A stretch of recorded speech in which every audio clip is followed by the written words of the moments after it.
In this video, I will be showing you how to upload the profit and loss report from your QuickBooks account. First, go to your Add-ons tab in your Google spreadsheet, and then select the G-Accon for QuickBooks. Make sure that you are logged into your QuickBooks account. Then, in the menu option, scroll down and select Standard Accounting Reports.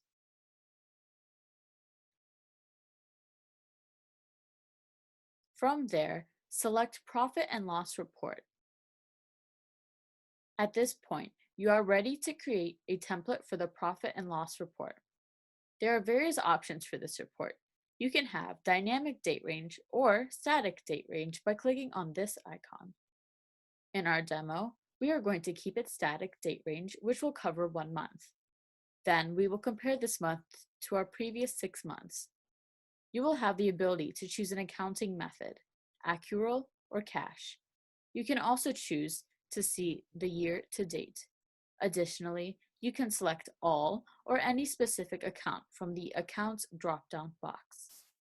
You can specify locations, classes, items, and your report layout, which can be traditional or historical. Then click the red button on the bottom right, Execute.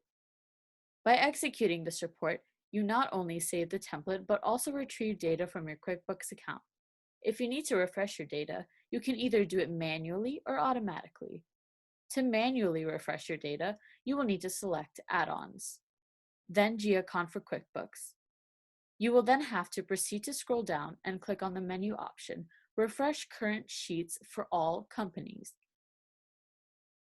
You also have the ability to refresh all templates in your QuickBooks by clicking the next menu option, Refresh All Sheets for all companies. Make sure to subscribe to this channel to see new upcoming videos. Our next video will include a step-by-step tutorial on how to automate your download processes through workflows.